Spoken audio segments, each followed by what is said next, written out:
Welcome guys, balik lagi dengan gue Savero di Bahas Anime.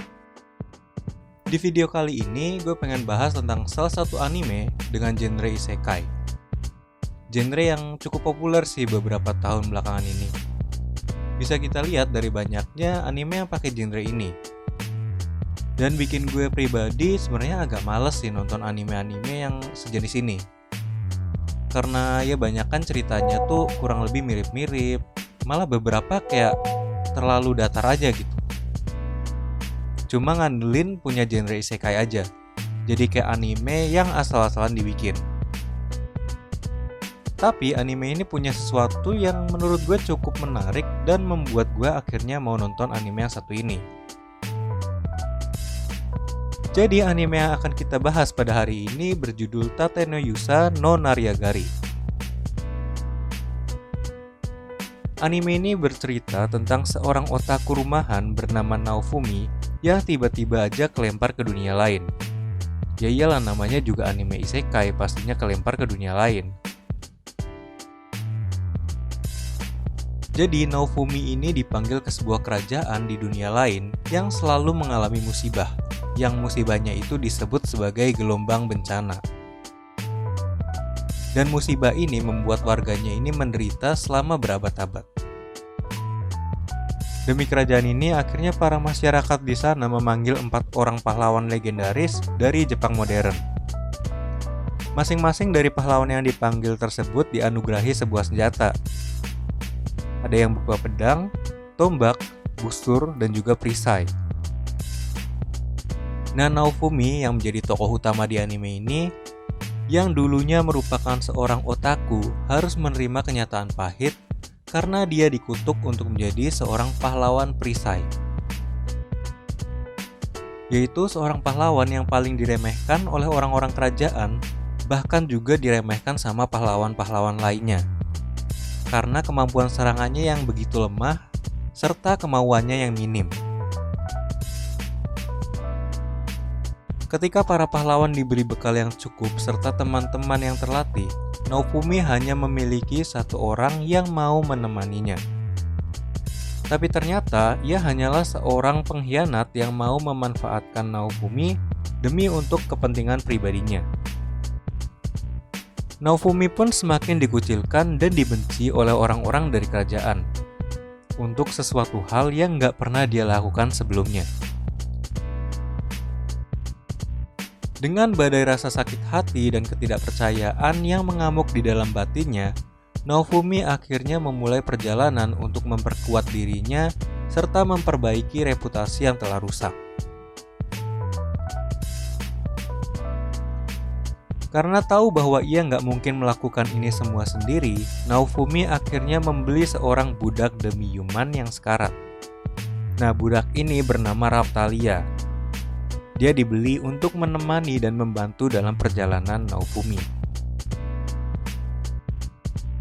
Buat kalian yang belum nonton anime ini, gue saranin saat kalian nonton anime ini jangan terlalu cepat memberikan penilaian kalian di awal cerita.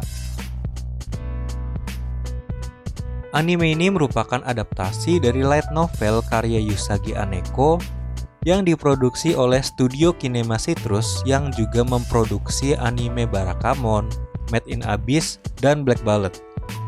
Jadi udah bisa dibayangin lah ya gimana tipe animasinya. Saat video ini dibuat, anime ini baru memiliki 1 season dengan 25 episode yang tayang pada musim winter 2019 yang lalu. Tapi jangan khawatir karena pada tahun 2021 akan muncul season kedua dari anime ini. Untuk pembahasan lebih lanjut, gue akan ada bahas beberapa spoiler dari ceritanya. Jadi kalau lu gak suka sama spoiler, gue saranin buat nonton dulu animenya sebelum lanjut nonton video ini.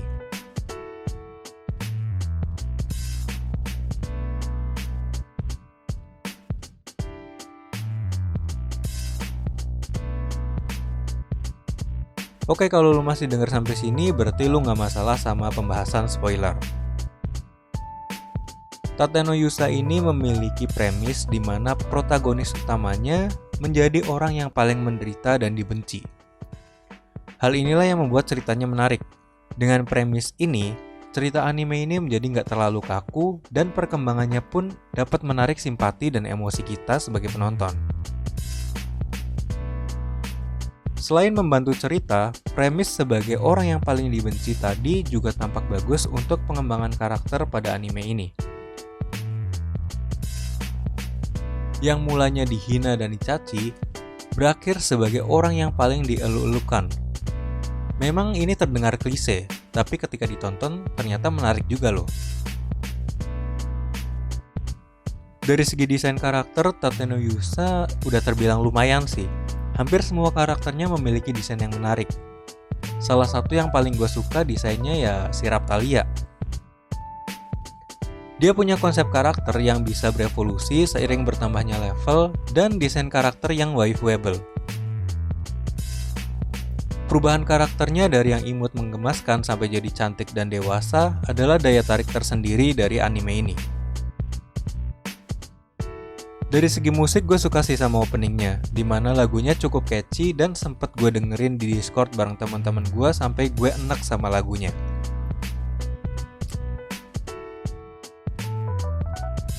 Dari banyaknya seri anime bertema isekai di belakangan ini, cukup susah buat memilah mana dari mereka yang benar-benar menarik dan bagus untuk ditonton.